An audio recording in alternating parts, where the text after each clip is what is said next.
সম্মানিত চাকরি প্রত্যাশী ভাই বোনেরা, আসসালামু আলাইকুম। আশা করি আপনারা সবাই অনেক ভালো আছেন। তো বর্তমানে বাংলাদেশ পল্লী উন্নয়ন বোর্ডে এখানে মোট 21টি পদে 185 জনের মতো নিয়োগ দিবে। তো এই নিয়োগে আপনার শিক্ষাগত যোগ্যতা এবং অভিজ্ঞতা কি কি থাকতে হবে, এছাড়াও এখানে আপনি আবেদন করবেন কিভাবে এবং আবেদন ফি আপনার কোন পদে কত টাকা করে কাটবে, সম্পূর্ণ এই এক ভিডিওতে আলোচনা করা হবে। তো চলুন আর বেশি কথা না বাড়িয়ে ভিডিওটি শুরু করা যাক। তো এখানে আমরা 1 নাম্বারে দেখতে পাচ্ছি পদটি, সেটি হচ্ছে সহকারী পরিচালক, যে চাকরি দেওয়া হবে নবম গ্রেডে এবং বেতন স্কেল এখানে রাখা হয়েছে 22,000 থেকে 53,060 টাকা পর্যন্ত। আর এখানে শিক্ষাগত যোগ্যতা এবং অভিজ্ঞতা সবগুলোতে কম বেশি আপনাকে স্নাতক অথবা এইচএসসি এসএসসি পাস করতে হবে। এছাড়াও কিন্তু প্রতিটাতে আপনার অভিজ্ঞতা এখানে লাগবেই। তো এগুলা পরে শোনালে আপনাদের ভিডিওটি অনেক লেন্দি হয়ে যাবে। তো আমরা 2 নম্বরে যে পদটি দেখতে পাচ্ছি সহকারী প্রোগ্রামার, যে চাকরি দেওয়া হবে নবম গ্রেডে এবং বেতন স্কেল এখানে রাখা হয়েছে 22,000 থেকে 53,060 টাকা পর্যন্ত। এখানেও নিয়োগ দেবে একজন। তো 3 নাম্বার আমরা দেখতে পাচ্ছি গবেষণা কর্মকর্তা, যে চাকরি দেওয়া হবে 10ম গ্রেডে এবং বেতন স্কেল এখানে রাখা হয়েছে 16,000 থেকে 38,640 টাকা পর্যন্ত। এখানে নিয়োগ দেবে 3 জন। এরপর আমরা সহকারী আর্টিস্ট দেখতে পাচ্ছি 4 নাম্বারে, সেটি চাকরি দেওয়া হবে 11 গ্রেডে এবং বেতন স্কেল এখানে রাখা হয়েছে 12,500 থেকে 30,230 টাকা পর্যন্ত। এখানে নিয়োগ দেবে একজন। এরপরে আমরা 5 নাম্বারে দেখতে পাচ্ছি স্টেনোগ্রাফার বা কম্পিউটার অপারেটর, যে চাকরি দেওয়া হবে 13 গ্রেডে এবং এখানে বেতন স্কেল রাখা হয়েছে 11,000 থেকে 26,590 টাকা পর্যন্ত। এখানে নিয়োগ দেবে 5 জন।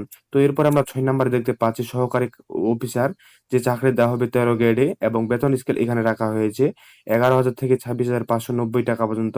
এখানে নিয়োগ দেবে 6 জন।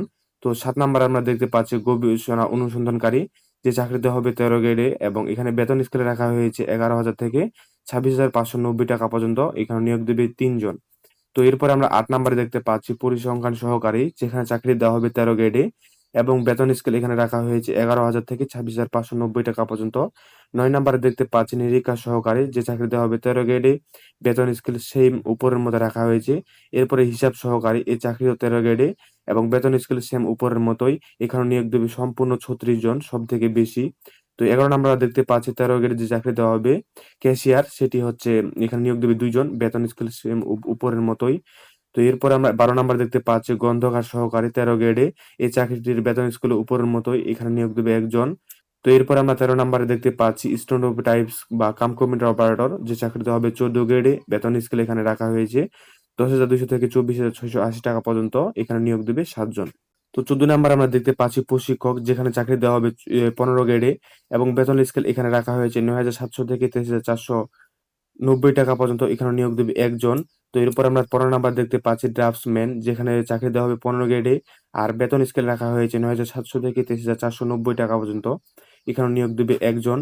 এরপরে 16 নাম্বারে দেখতে পাচ্ছি অসপেট পেন্টিং অপারেটর, যেখানে চাকরি দেওয়া হবে 15 গ্রেডে এবং বেতন স্কেল এখানে রাখা হয়েছে 9,700 থেকে 23,490 টাকা পর্যন্ত। এখানেও নিয়োগ দেবে একজন।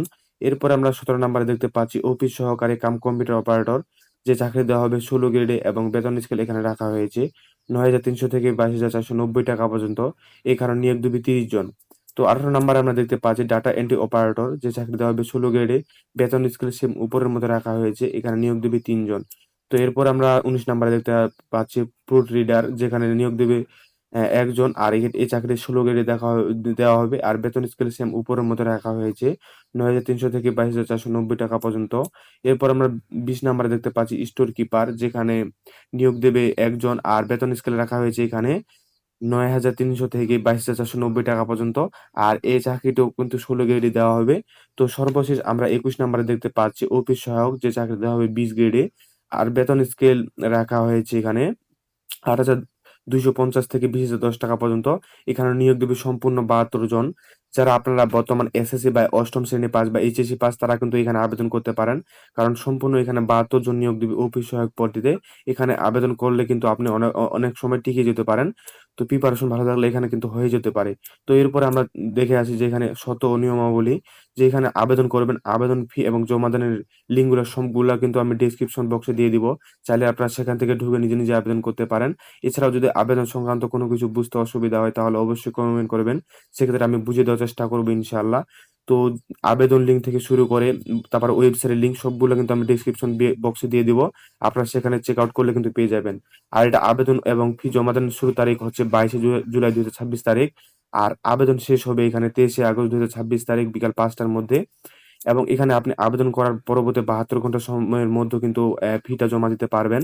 তো এখন দেখে আসি যে এখানে কোন পদে আবেদন করতে গেলে আপনার কত টাকা করে আবেদন ফি দিতে হবে। তো আমরা এই যে অ্যাপ্লিকেশন কপি একটি ইউজার আইডি দেওয়া থাকবে। ইউজার আইডি ব্যবহার করে প্রার্থীকে নিম্নোক্ত পদ্ধতিতে যেকোনো টেলিটক প্রিপেইড মোবাইল নম্বরের মাধ্যমে এসএমএস করে নিয়োগ বিজ্ঞপ্তির 1 থেকে 3 পদের জন্য এখানে আপনাকে 200 টাকা এবং টেলিটক সার্ভিস চার্জ এখানে 23 টাকা, সর্বমোট আপনাকে 223 টাকা দিতে হবে।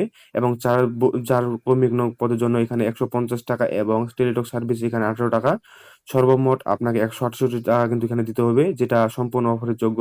এবং 5 থেকে 20 নং পদের জন্য আপনাকে এখানে 100 টাকা এবং টেলিটক সার্ভিস চার্জ 12 টাকা, সর্বমোট কিন্তু আপনাকে 112 টাকা দিতে হবে। এবং 21 নং ক্রমিক পদ যেটা হচ্ছে অফিস সহায়ক, সেখানে 50 টাকা আপনাকে আবেদন ফি দিতে হবে এবং ভ্যাট হচ্ছে এখানে 6 টাকা, সর্বমোট কিন্তু আপনাকে সেখানে 56 টাকা ফি পরিশোধ করতে হবে। এবং এখানে কিন্তু নিচে লেখা আছে যারা তৃতীয় লিঙ্গ, তারপর হচ্ছে প্রতিবন্ধী, অনগ্রসর, তাদের ক্ষেত্রে এখানে সবগুলা পদের জন্যই কিন্তু এখানে 50 টাকা করে দিতে হবে চার্জ, আহ, আবেদন চার্জ। এবং এখানে ভ্যাট চার্জ হচ্ছে 6 টাকা, সর্বমোট কিন্তু 56 টাকা দিলে কিন্তু এখানে আবেদনটা হয়ে যাবে। আর আবেদন করার পরবর্তী 72 ঘন্টা সময়ের মধ্যে কিন্তু আপনি এখানে আবেদন ফি গুলা জমা দিতে পারবেন। তো এরপরে এদিকে আর বেশি কিছু দেখার নাই। তো ওইটা তো গেল আপনি অনলাইনের মাধ্যমে কিভাবে আবেদন করবেন সেই প্রসেসটা এবং ফি জমা দিবেন কিভাবে। তো এটা সম্পূর্ণ বাটাম ফোন যেগুলো আছে সেগুলোর মাধ্যমে আবেদন করার প্রসেসটা। তো এগুলো আপনারা বিস্তারিত দেখে নেবেন, কারণ বিস্তারিত দেখাতে গেলে ভিডিওটা অনেক লেন্দি হয়ে যাবে। তো এছাড়াও যদি এখানে আপনার কোনো কিছু পয়েন্টে বুঝতে অসুবিধা হয় তাহলে অবশ্যই কমেন্ট করবেন, কারণ আপনাদের যদি বুঝতে অসুবিধা হয় তাহলে সেক্ষেত্রে আমি জানিয়ে দেওয়ার সর্বোচ্চ চেষ্টা করবো ইনশাল্লাহ। তো আজকের এই চাকরির ভিডিওটি এ পর্যন্ত, দেখা হবে পরবর্তী কোনো চাকরির ভিডিওতে।